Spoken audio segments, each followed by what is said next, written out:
যদি বাবা বলতো, কিন্তু বেরাদর ইসলাম মুআজ্জাজ সামানিকরা মুসা কালিমুল্লাহর উম্মতেরা কেঁদে কেঁদে আল্লাহকে বলতো, ও রব্বুল আলামিন, আমরা আখেরি জামানার আর নবীর উম্মত হতে চাই। আমার আল্লাহ বলতেছে, বলে বান্দা তোমরা হতে পারবে না। একটা জিনিস ভাববেন, আল্লাহ পাক আল্লাহ তাআলা পবিত্র হাদিসে কুদসির মধ্যে বলতেছে, লাউলা মুহাম্মাদুন ওয়া উম্মতুহু, আল্লাহ বলছেন নবী এবং তার উম্মতকে যদি তৈরি না করতাম, লামা খালাকতুল জান্নাহ, আমি জান্নাতকে বানাতাম না। জোরে বলো। ওয়ালান নাহার, আমি দিনকে বানাতাম না। ওয়ালাল কমার, আমি তারাকে বানাতাম না। ওয়ালা শামস, আমি সূর্যকে বানাতাম না। ওয়ালা মুরসাল, সম্মানীয় ব্যক্তিকে বানাতাম না। ওয়ালা ইয়াকা, হে মুসা নবী, তুমি শুনে রেখে দাও, আমি যদি আমার নবী এবং তার উম্মতকে যদি না বানাতাম, ও মুসা তোমাকেও বানাতাম না। তাহলে ভাবুন, আমরা ওই নবীর উম্মত হয়েছি। কোন নবী? যে নবীর প্রত্যেকটা নবীগণ হচ্ছে নবীর উম্মত। জোরে বলেন। জি, 1,24,000 পায়গাম্বার, মাতান্তরে 2,24,000 পায়গাম্বার, যতগুলি নবীগণ এসেছেন, সমস্ত নবী আমাদের নবীর উম্মত। জোরে বলেন। আর সেই নবীর আমরা উম্মত হয়েছি। তাহলে বলুন, আমাদের কপাল ভালো না খারাপ? তাহলে ভালো হওয়ার শর্ত, তাহলে এই মুসলমান কেন আমরা আজ বাবাজি পাপের কাজে লিপ্ত আছি? কি ঠিক না? নামাজ নাই, হজ নাই, যাকাত নাই, কিছু নাই বাবা। এ বাবাজি মুসলমান ভাইরো, ওগো আমার সোনা মানিকেরো, আমার নবী বলতেছে, বল আল্লাহ, ওগো রব্বুল আলামিন, আপনার কাছে একটা আবেদন করতে চাই গো আল্লাহ। ওগো রব্বুল আলামিন, আপনি হলেন, ও আল্লাহ, আপনি হলো দয়ার সাগর। আমার আল্লাহ বলছো গো আমার নবীজি, আপনার উম্মতেরা যারা এক বিন্দু আপনাকে মহব্বত করবে, আমার আল্লাহ বলতেছেন তার বাড়িতে আল্লাহ রহমত বর্ষিত করবে। জোর বলেন। তাহলে বলুন, ওই নবীকে আমরা মহব্বত করতে রাজি আছেন না? একটা হাত তুলে দেখান তো বাবা। আলহামদুলিল্লাহ। এই নবীর মোহাব্বত দিলে যদি সরষে পরিমাণ থাকে, তো মরার পরে আপনারাও জান্নাতি। জোরে বলেন সুবহানাল্লাহ। আমার মা বোনদেরকে বলতেছে, মা খালা, আপনারা এসেছেন কত কষ্ট করে জান্নাতের বাগানে। আমি মায়েদেরকে বলতেছে, মা গো, স্বামী স্ত্রীর মধ্যে ভালোবাসা মোহাব্বত রাখবেন। স্বামী স্ত্রীর মধ্যে মোহাব্বত যদি থাকে, তো আল্লাহ বলতেছেন ওই বাড়িতে আল্লাহ রহমত বর্ষিত হবে। জোরে বলুন সুবহানাল্লাহ। আর আল্লাহ বলতেছে, যেই বাড়িতে স্বামী স্ত্রীর মধ্যে ভালোবাসা মোহাব্বত থাকবে না, ওই বাড়িতে কোনো বরকত হবে না। আল্লাহ বলছে ওই বাড়িতে আমি রহমত কোনো বর্ষিত করব না। তাই বাবা যে মুসলমান, আপনারা জীবনে জালসা শুনছেন ভালো কথা, কিন্তু নিজের জীবনটাকে একটু তৈয়ার করতে হবে, ঠিক না? কি তো করতে হবে না? আজ বাবা যে মুসলমান, অনেকে যুবক ছেলেরা, বাবা অনেক যুবক ছেলেরা আপনার ভুল পথে চলতেছে। এই যে বাবাজি এখন জানুয়ারি মাস চলেছে না, এই জানুয়ারি মাসে কতজনের ডিজে বক্স বাজিয়ে বাবাজি আপনার পিকনিক করে বেড়াচ্ছে। এগুলো কি মুসলমানের ধর্ম? জি, হ্যাঁ যুবক, তোমরা বলতে চাই, যুবকেরা, তোমরা যদি কবরের ভয় যদি জানতে পারতা, জীবন কোনদিন ডিজে বক্স বাজাতে না। কি অত পিকনিক করা যদি শখ হয়, তো ডিজে বক্স নিয়ে নাচ গজাল বাজা, ওয়াজ বাজাবা, গান কেন? কি গো, বছর নতুন দিন, একটা ফ্যামিলিকে নিয়ে একটু রান্না বান্না করে খেতে পারে, অসুবিধা নাই। তাই বলে ডিজে বক্স নিয়ে এমন লাচা লাচছে রে বাবা, জমিনকে ফাটিয়ে ফেলছে এবারে। জি, ভাবে লাগছে, বোন লাগছে, মা লাগছে, আত্মীয় স্বজন লাগছে, আবার তার সঙ্গে সঙ্গে বাবা চলছে। কি চলছে না? তাহলে বাবা যে যুবক ভাইদেরকে বলতেছে, ভাই, এই যে আজ আমার কমিটি ভাইরা কোন পিকনিক টিকনিক না করে একটা জান্নাতে বাগান করিয়েছেন, এতে নেকি না গুনাহ? জি, এই জালসারে কেউ যদি আল্লাহ হেফাজত, আল্লাহ যদি তাকে কাউকে হেফাজত করে দেয়, কমিটিরাও জান্নাতি, জালসাও আল্লাহর কাছে কবুল। জোরে বলেন জি। অন্তপক্ষে এই কমিটিদেরকে দেখে তার অন্যান্য যুবকেরা শিখতে পারে যে না রে ভাই, আমরা ডিজে বক্স বাজাবো না, এইরকম বছর বছর একটা দুইটা জীবনী বা জালসা করব, মার জন্য হোক বা কবরবাসীর জন্য হোক বা মসজিদের উন্নতি গল্প হোক বা কবরস্থান উন্নতি গল্প হোক, যে কোনো উদ্দেশ্যে একটা জালসা করবে, আমার আল্লাহ বলতেছে ওই বান্দারা মরার পরে জান্নাতি হবে। জোরে বলো সুবহানাল্লাহ।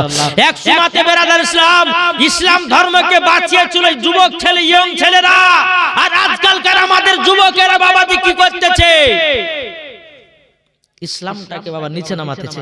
এই যুবক, আজকে তোমার খুব ভালো লাগছে ভাই, যখন অন্ধকার কবরে যাবা সেই দিন তুমি বুঝবা যে আল্লাহ অন্ধকার কবর কেমন জায়গা, কেমন ভয়ানক। ভাই, যখন তোমাকে অন্ধকার কবরে দেওয়া হবে, আপনার কবরে একটা সাপ দেওয়া হবে, ওই সাপটা একটা ছোবলে আপনার বডিটাকে গোটায় শোষণ করে নেবে, আবার আপনাকে উঘলানো হবে, আবার জীবিত করা হবে, আবার তোলা হবে। মিথ্যা কথা যারা বলে, আমার আল্লাহ বলতেছে তাদের জিভাতে এমন একটা আগুন দেওয়া হবে, তাদের জিভাকে সঙ্গে সঙ্গে পুড়িয়ার মতন আপনার পানির মতন করে আপনার গলিয়ে তামা তামা করে দেওয়া হবে, আবার জীবিত করা হবে। আল্লাহর ফেরেশতারা বলবে, বলে বান্দা তোরা খোদার প্রতি ঈমান আনিস নাই, নবীর প্রতি ভালোবাসা আনিস নাই, তোরা নামাজ রোজা করিস নাই, যা তোদেরকে জাহান্নামে যেতে হবে। আমার আল্লাহ পাক আল্লাহ তাআলার ফেরেশতারা ধরবে, ধরার পরে জাহান্নামের দিকে আপনার ছড়িয়ে ফেলে দিবে। তাই যুবক ভাই, জীবন শুনছেন ভালো কথা ভাই গো, আর কত গুনাহ করবেন, আর কত পাপ করবেন, আর কত আপনার নাজায়েজ কাজ করবেন। আমার আল্লাহ বলতেছে, বলে বান্দা তোমরা আজকে নাজায়েজ গুনাহের কাজ করতে করতে করতে তোমাদের এতটাই যে গুনাহ হয়ে গেছে যে কাল কিয়ামতের ময়দানে মিজানের পাল্লা গুনার বোঝাটা আপনার ভারী হবে। তাই বাবাজি মুসলমান, গুনাহ না করে এই যে জান্নাতি বাগানে বসেছেন, যতক্ষণ বসবেন আমার আল্লাহ বলছে ওই বান্দাদের নেকিগুলো কাটতে, গুনাহগুলো কাটতে থাকবে। জোরে বলেন জি। তাহলে বাবাজি মুসলমান শোনা মানি। আচ্ছা বলুন তো, কালকে জীবনে কোথা থেকে রেখেছি মনে আছে কারণ? কোথা থেকে? জি, ইব্রাহিম খলিলুল্লাহ কি বাবা ওই যে আগুনে নিক্ষেপ, ও ঘটনাটা বলেছি তো। বাবাজি মুসলমান, মা হাজেরা রাদিয়াল্লাহু তাআলা আনহা, তিনার সঙ্গে এখনো বিয়ে হয় নাই, 40 বছর হয়ে গেল, কিন্তু মা সারার কোন সন্তানাদি নাই। মা সারা আল্লাহর কাছে দোয়া করে বলতেছে, বলো রব্বুল আলামিন আমি কি একটাও সন্তানের মা হতে পারবো না? একদিন, দুদিন, 3 দিন বাবা দোয়া করতে করতে ইব্রাহিম খলিলুল্লাহ তিনি বলছেন, লাগো আমার বিবি সারা কি সন্তান জন্ম দিতে কি পারবে না? ওগো রব্বুল আলামিন, ওগো আল্লাহ আপনার কাছে একটা আবেদন করতে চাই, আমার বিবি সারার গর্ভে থেকে কি বাচ্চা জন্ম নেবে না? বাবাজি মুসলমান ভাইরাও, এ সোনা মানিকেরাও, এদিকে মা সারা বলতেছে, বলো গো আমার স্বামী গো, তবে আর কোন টেনশন করবেন না, আপনার জন্য একটা আমি মেয়ে খুঁজেছি। বলে কোন মেয়ে, কোথায় বাড়ি বলো না? বলে একটা তারকিন বলে সে শহর আছে, ওই তারকিন শহরে একজন মহিলা আছে, তার নাম হলো মা হাজেরা। জোর বলে মা হাজেরা।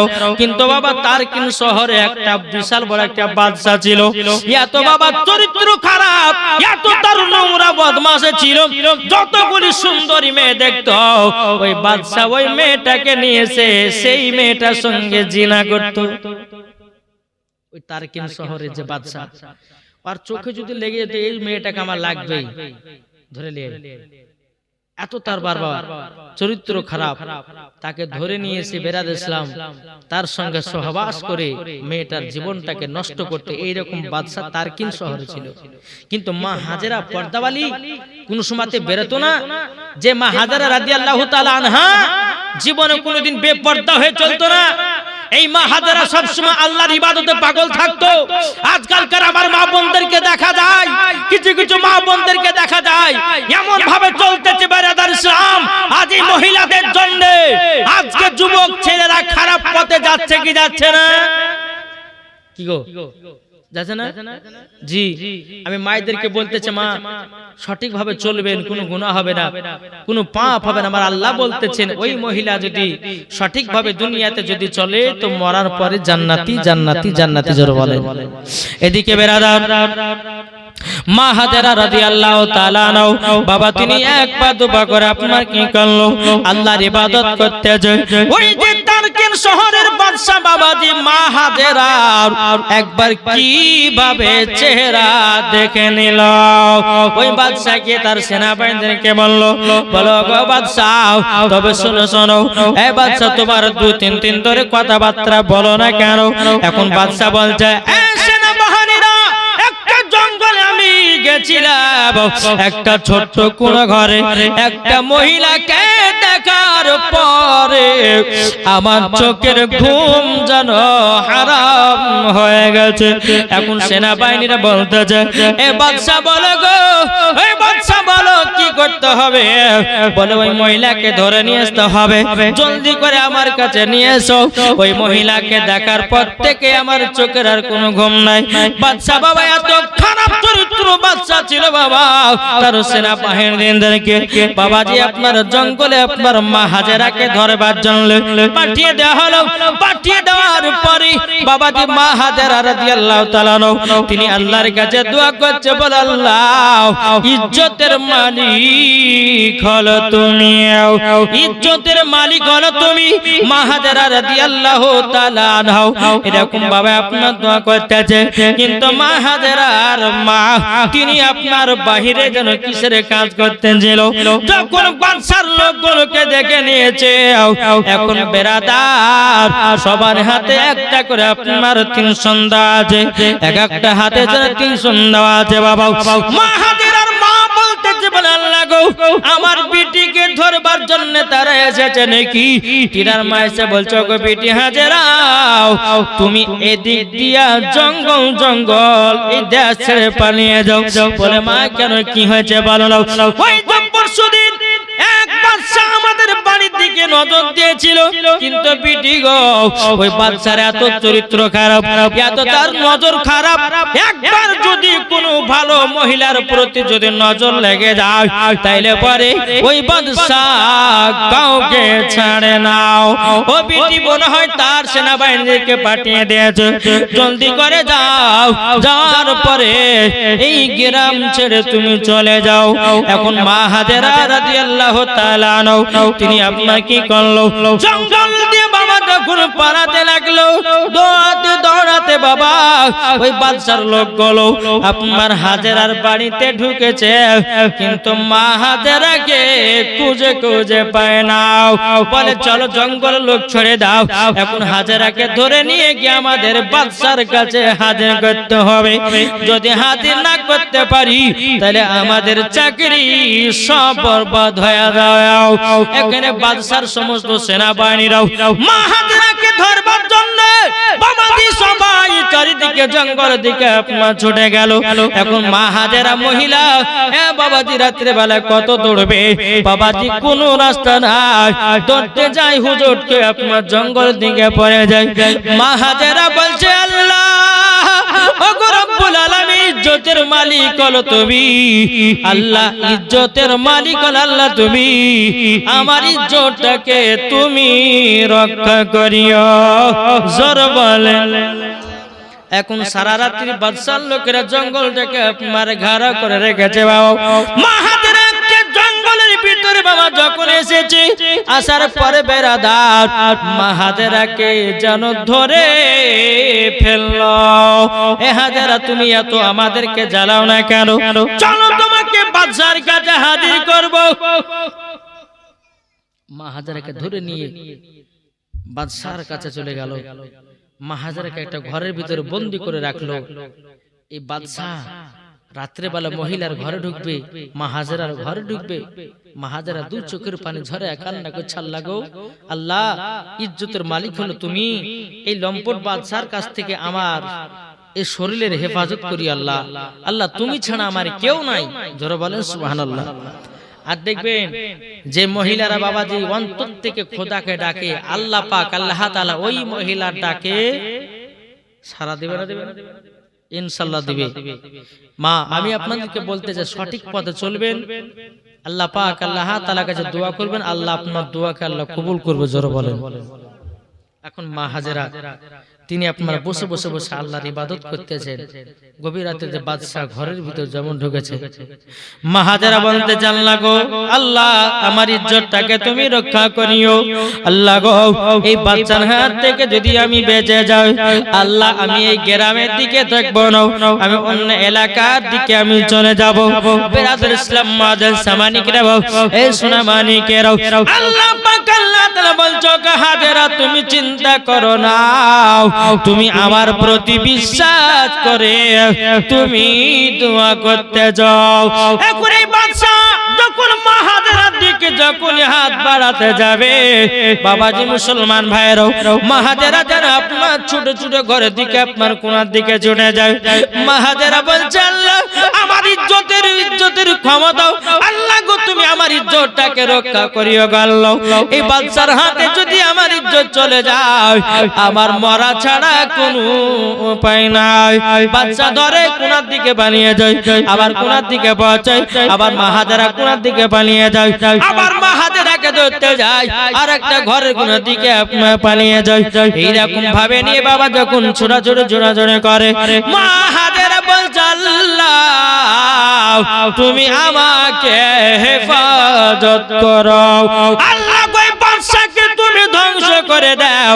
এই বাদশা শুধু আমার ইজ্জতকে নষ্ট করবে না, আর হাজার হাজার কত সুন্দরী মেয়েদের জীবন নষ্ট করেছে, আল্লাহ তাকে তুমি ধ্বংস করে দাও। যেমন মা হাজেরার শরীরে হাত দিতে যাবে কি, আল্লাহ পাক আল্লাহ তাআলা ওই বাদশার পায়ের তলার মাটি জানো বাবা ধসে তাকে জমিনে ঢুকায়া নিল। জোরে বলেন কি করলো? জমিন ফেড়ে হরাম করে মাটি বসিয়ে ওই বাদশাকে আপনার টেনে নেওয়া হলো। মা হাজেরা বলছে, আল্লাহ গো তুমি হেফাজতকারী, আল্লাহ তুমি ইজ্জতের মালিক, আল্লাহ আল্লাহ গো আমি আর কাছ থেকে আপনি আমাকে বাঁচিয়েছেন, আল্লাহ আপনার শুকরিয়া আদায় করি। জোরে বলো সুবহানাল্লাহ।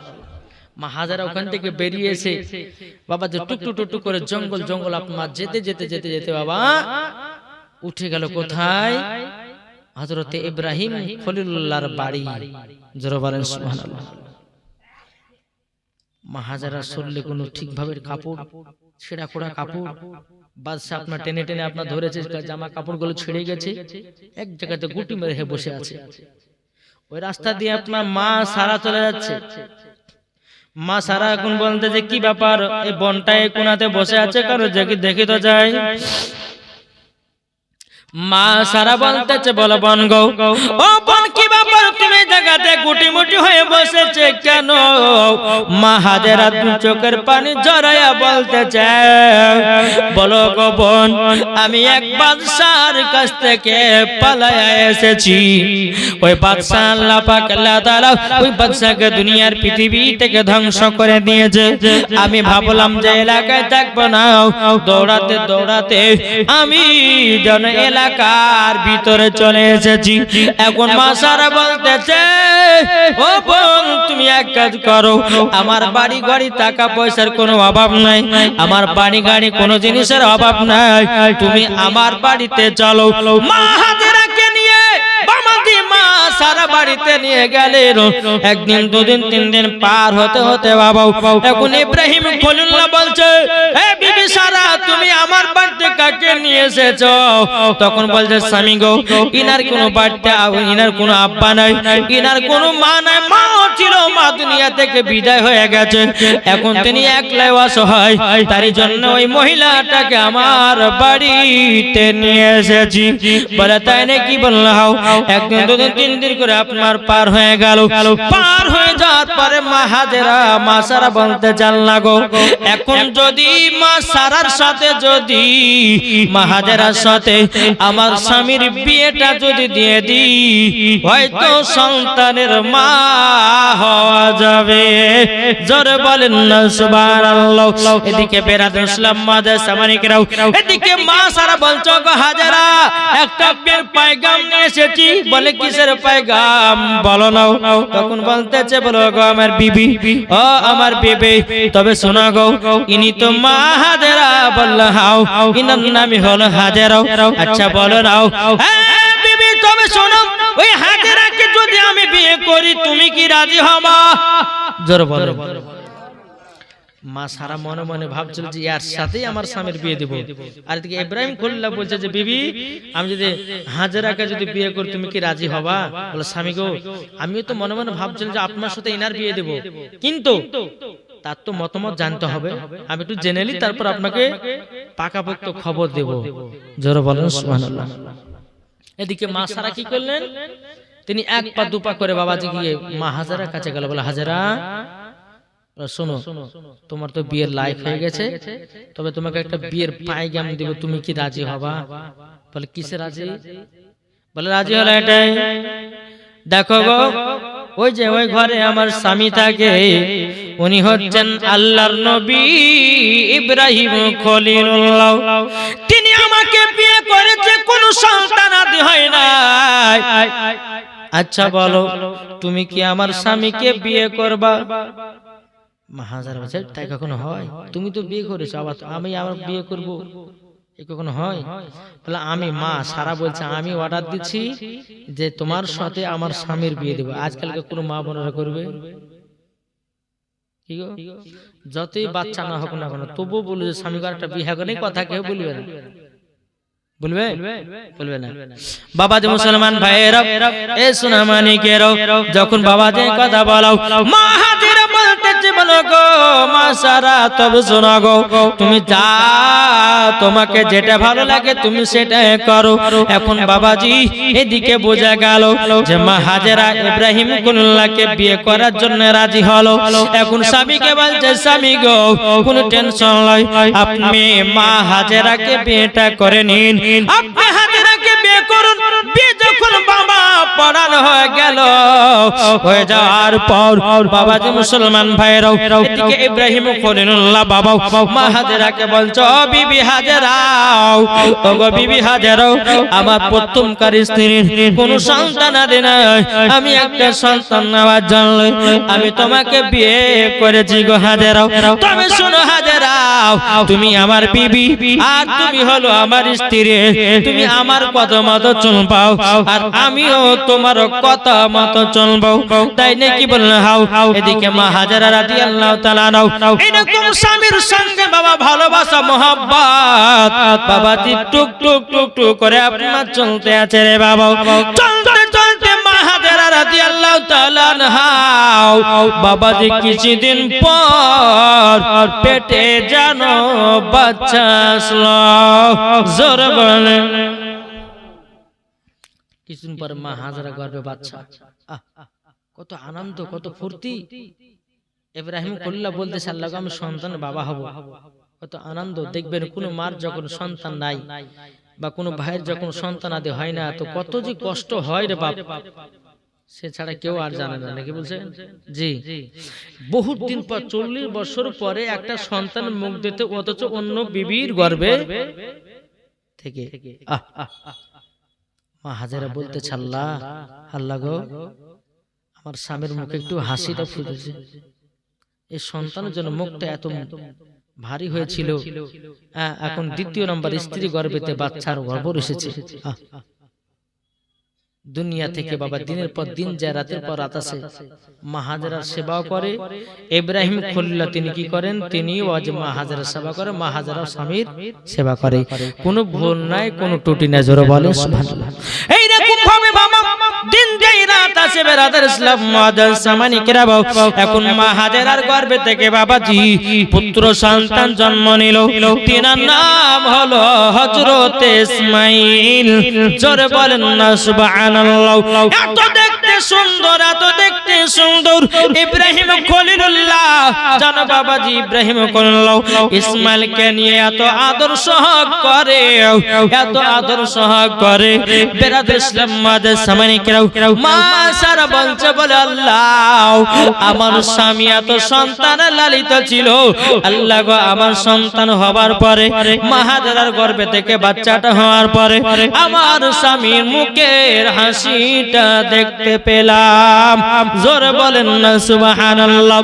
এ বাবাজি মুসলমান ভাইরাও, এরকম ভাবে আপনার দিন জারাত আছে বাবাজি মুসলমান, আমার আল্লাহ পাক আল্লাহ তাআলা বলছে, বলো গো আমার ফারিস্তারা দেখো, আমার ইব্রাহিম খলিলুল্লাহ এত তিনি আনন্দ করে।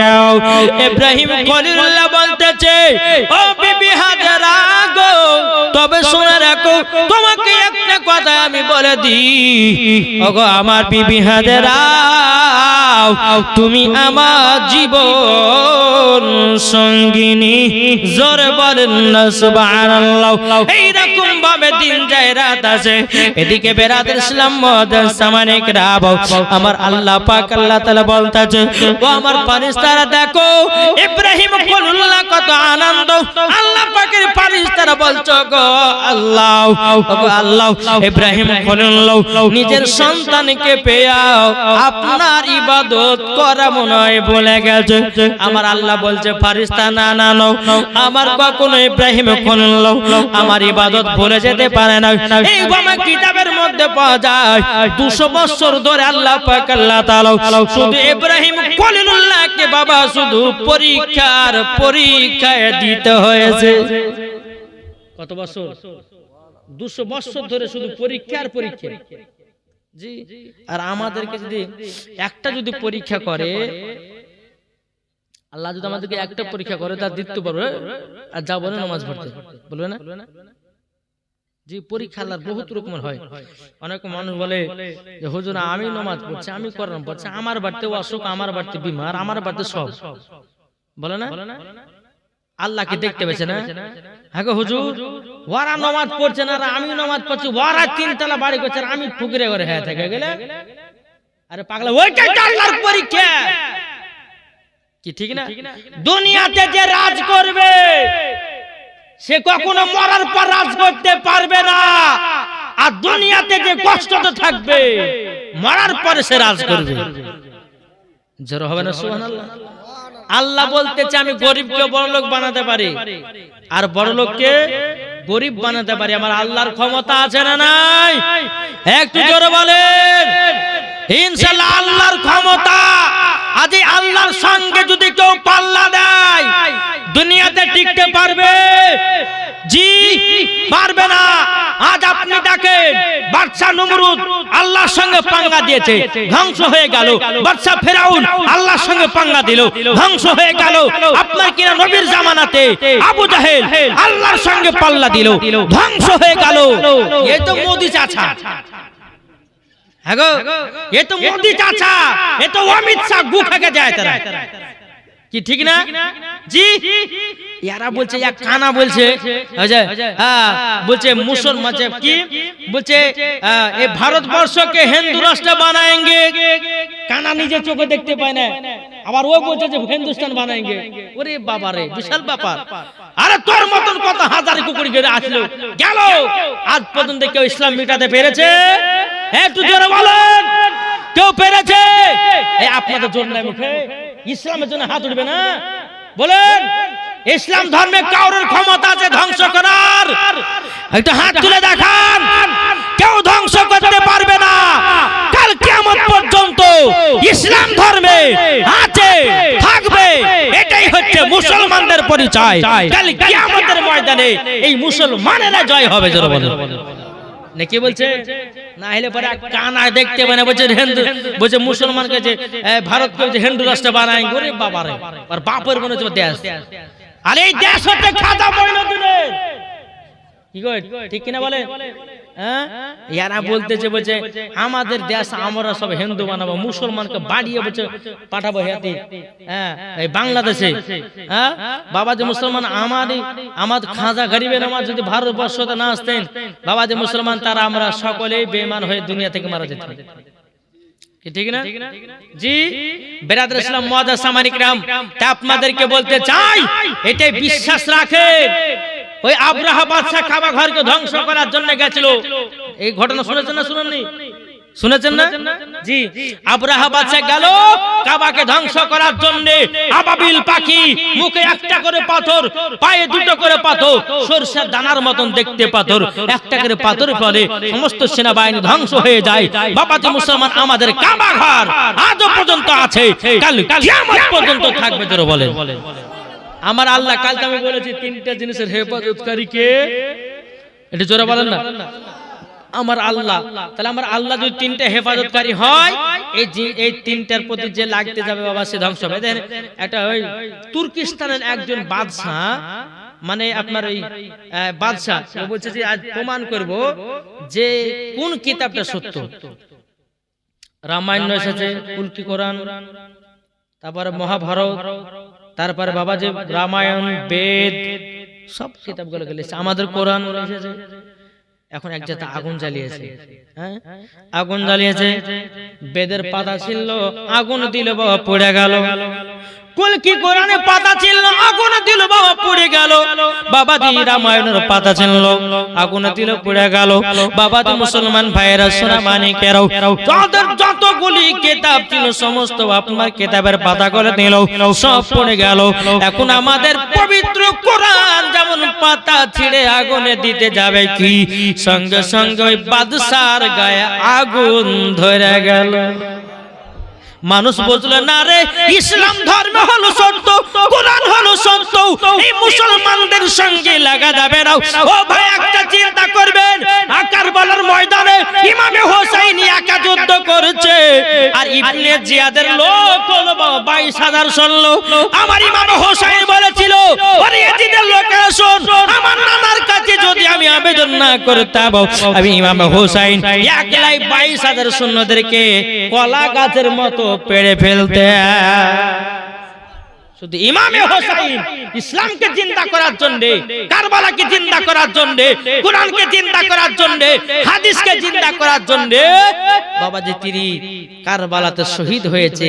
তাইলে বলুন এই ইসলাম আমাদের জিন্দা না জিন্দা না?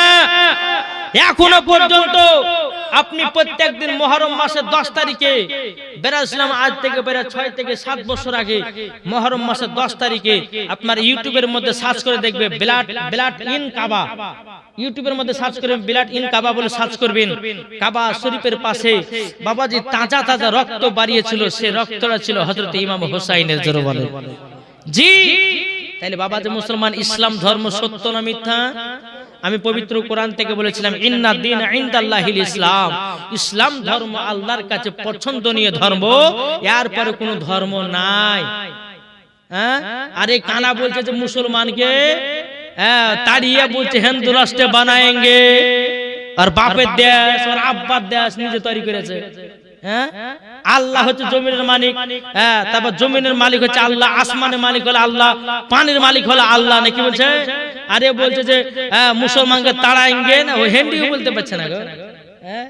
হ্যাঁ বলছে মুসলমানকে তাড়াবো, দে বলছে হিন্দু রাষ্ট্র বানাएंगे। কানা দেখতে পেন এর তাকাচ্ছে। তাহলে বলুন বাবাজি মুসলমান, তারপর অমিত শাহ বলছে আমার হাতে ইসলামকে ছেড়ে দাও, কি আবার ধ্বংস করে দেয়? তোর মতন বাপের 14টা বাপ ছিল ইসলাম ধর্ম খতম করার লেগে, আর তুই তো অমিত শাহ রে। আরে তুই তো গরু খাকে যাক রে, এই গরু খাকে গরু গোশ খাইছে, দেখেছে?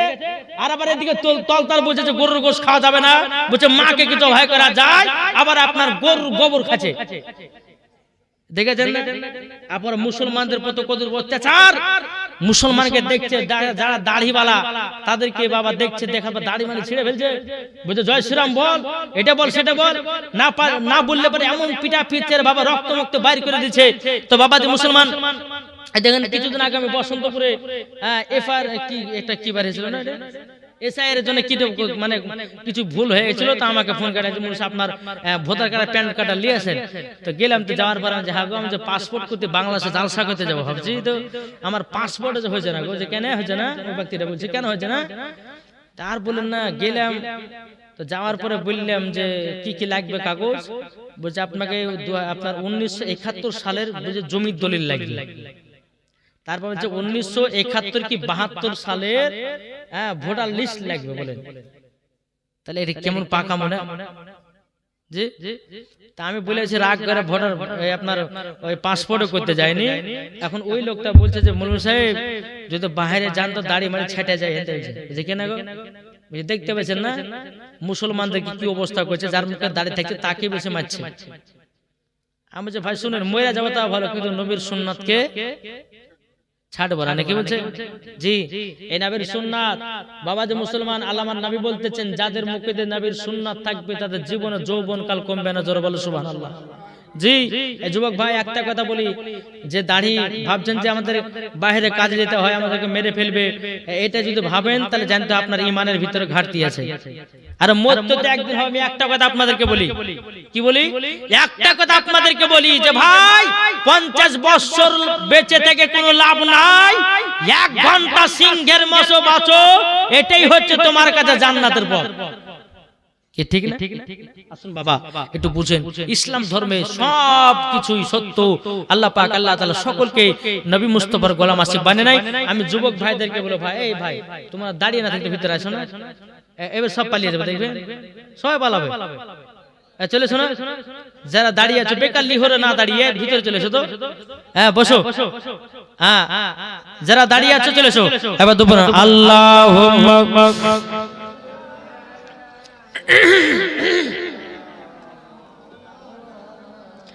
মুহাম্মাদ আলা আলি সাইয়্যিদিনা মাওলানা মুহাম্মদ সাল্লাল্লাহু তাআলা আলাইহি সাল্লাম। বাবাজি মুসলমান ভাইরাও, এ সোনা মানিকেরাও, আমার আল্লাহ বলতেছে, বলো গো আমার ফেরেশতারা তোমরা শুনে রেখে দাও, শুনে রেখে দাও। বলে কি? বলে দেখো তুমি বলতো যে ইব্রাহিম খলিলুল্লাহ নিজের বেটাকে নিয়ে জানো আদর্শ করতেছে, তুমি বলতো যে ইব্রাহিম খলিলুল্লাহ আমাকে বলে গেছে। আমার আল্লাহ বলছে ফেরেশতারা ইব্রাহিম খলিলুল্লাহ আমাকে ভুলে যায় নাই। বলে সত্যি তো? বলে আল্লাহ বলছে তাহলে ইব্রাহিমকে পরীক্ষা করব। বলে কি পরীক্ষা? বলে একটা পরীক্ষা কি দেখো, গায়েবে আওয়াজ দিচ্ছে, ইব্রাহিম তোমার বিবি হাজেরাকে আর ইসমাইলকে বনে বাস দাও, মানে তাদেরকে বাড়ি থেকে বিদায় করো, ওই সাপা পাহাড় মারওয়া পাহাড়ের কাছে তাদেরকে রেখে দিয়েছো। কার হুকুম হলো? আল্লাহর হুকুম হলো।